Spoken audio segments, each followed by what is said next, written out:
Baik, Assalamualaikum warahmatullahi wabarakatuh. Perkenalkan, nama saya Syahri Najusma Rahman dengan NIM 45240912103. Di sini saya akan menjelaskan alat ukur yang saya ambil, yaitu aggressive driving di mata kuliah psikometri dan konstruksi alat ukur tes. Mari kita mulai. Pertama yang saya akan jelaskan yaitu latar belakang. Transportasi merupakan kebutuhan utama masyarakat. Seiring meningkatnya jumlah kendaraan, muncul berbagai permasalahan seperti kemacetan, pelanggaran lalu lintas, dan tingginya angka kecelakaan. Salah satu penyebab utama kecelakaan adalah perilaku pengemudi, khususnya aggressive driving atau perilaku berkendara agresif. Aggressive driving merupakan perilaku mengemudi secara sengaja yang dapat membahayakan pengguna jalan lain. Misalnya, mengemudi dengan kecepatan tinggi, memotong jalur secara tiba-tiba, membunyikan klakson secara berlebihan, melakukan tailgating, hingga mengeluarkan kata-kata kasar ketika berkendara. Selanjutnya, tujuan dan manfaat. Tujuan penelitian ini adalah mengembangkan alat ukur aggressive driving, menguji validitas konstruk menggunakan confirmatory factor analysis atau biasa disebut dengan CFA, menguji reliabilitas alat ukur sehingga layak digunakan dalam penelitian psikologi. Adapun manfaat penelitian ini adalah secara teoritis dapat menambah kajian psikologi transportasi, sedangkan secara praktis dapat digunakan sebagai instrumen penelitian maupun sebagai dasar penyusunan program edukasi keselamatan berkendara. Secara konseptual, menurut James dan Nahel 2000, aggressive driving adalah perilaku mengemudi yang dilakukan secara sengaja sehingga meningkatkan risiko terhadap keselamatan pengguna jalan lain melalui tindakan yang tidak aman atau bersifat intimidatif. Sementara menurut Tasca 2000, aggressive driving merupakan perilaku mengemudi yang dilakukan untuk mengekspresikan kemarahan atau menghukum pengguna jalan lain. Sedangkan secara operasional ini, aggressive driving didefinisikan sebagai skor yang diperoleh responden dari pengisian skala aggressive driving yang dikembangkan peneliti. Skala ini terdiri dari 30 item yang mewakili 3 dimensi, yaitu agresi verbal, agresi fisik dalam berkendara, dan kontrol emosi rendah. Setelah dilakukan analisis CFA, diperoleh 28 item valid yang digunakan sebagai alat ukur akhir.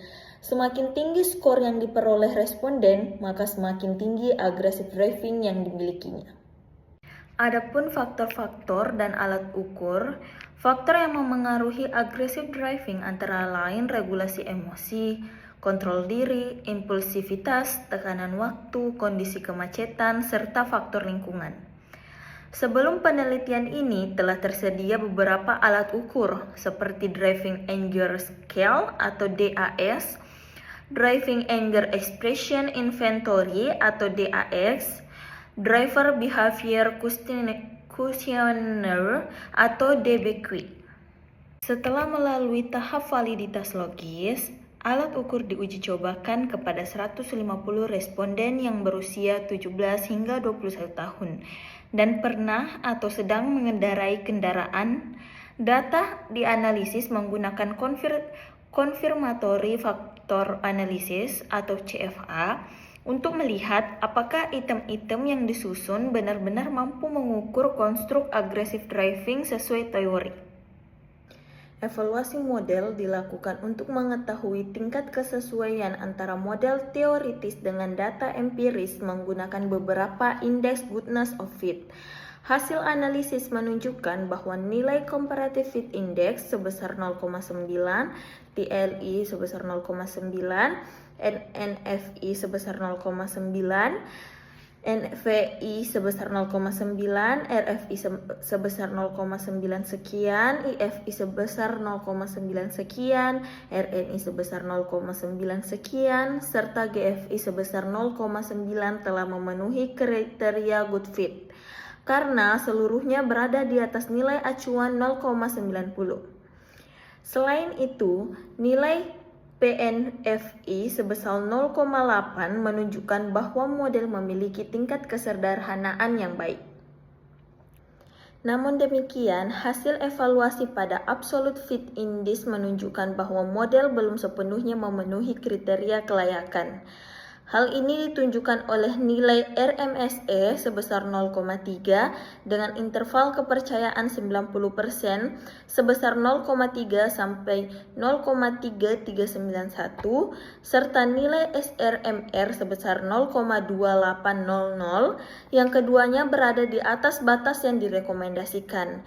Selain itu, nilai RMSE p-value sebesar 0,000 menunjukkan bahwa model belum memenuhi kriteria close fit. Secara keseluruhan, hasil goodness of fit menunjukkan bahwa model aggressive driving memiliki kecocokan yang baik berdasarkan incremental fit index, yaitu CFI, TLI, NFI, IFI, RFI, RNI, dan GFI. Namun, karena nilai RMSE dan SRMR belum memenuhi kriteria yang disarankan, model belum dapat dikatakan memiliki kecocokan yang optimal secara keseluruhan. Oleh karena itu, model masih memerlukan evaluasi atau modifikasi lebih lanjut agar diperoleh model pengukuran yang lebih sesuai dengan data empiris. Evaluasi faktor loading dilakukan untuk mengetahui kemampuan setiap indikator dalam merepresentasikan konstruk aggressive driving. Hasil analisis menunjukkan bahwa seluruh indikator memiliki nilai P lebih kecil dari 0,001, yang berarti seluruh hubungan antara indikator dengan faktor laten signifikan secara statistik. Dengan demikian, semua indikator memberikan kontribusi yang nyata dalam mengukur konstruk yang ditetapkan. Pada dimensi agresi verbal, nilai faktor loading berkisar antara 0,4 hingga 0,8. Indikator dengan nilai loading tertinggi adalah saya tidak mudah terpancing emosi ketika disalip kendaraan lain, di mana faktor loadingnya yaitu 0,8867, yang menunjukkan bahwa indikator tersebut memiliki hubungan yang sangat kuat dengan konstruk agresi verbal. Sebaliknya, indikator saya kesal jika kendaraan di depan terlalu lama bergerak, memiliki nilai loading terendah, di mana nilai loadingnya yaitu 0,4034. Nilai ini masih signifikan secara statistik, namun kontribusinya terhadap konstruk relatif lebih rendah dibandingkan indikator lainnya. Pada dimensi agresi fisik dalam berkendara, nilai faktor loading berada pada rentang 0,6813 hingga 0,9151. Indikator dengan nilai loading tertinggi adalah saya tidak pernah menggeber kendaraan karena marah kepada pengguna jalan lain dengan nilai loading 0,9151.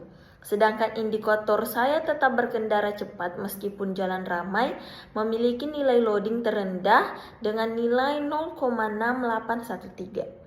Secara umum, seluruh indikator pada dimensi ini memiliki nilai faktor loading yang tinggi, sehingga mampu merepresentasikan konstruk agresi fisik dalam berkendara dengan baik.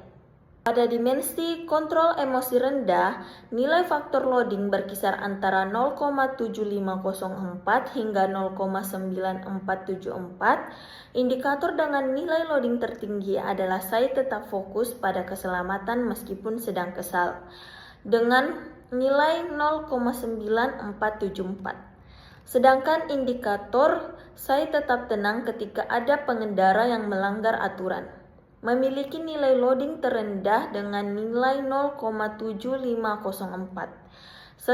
Seluruh indikator pada dimensi ini memiliki nilai faktor loading di atas 0,70, yang menunjukkan bahwa setiap indikator memiliki hubungan yang sangat kuat dengan konstruk kontrol emosi rendah. Secara keseluruhan, hasil analisis menunjukkan bahwa 28 dari 30 indikator memiliki nilai faktor loading di atas 0,40, sehingga memenuhi kriteria validitas konstruk yang baik.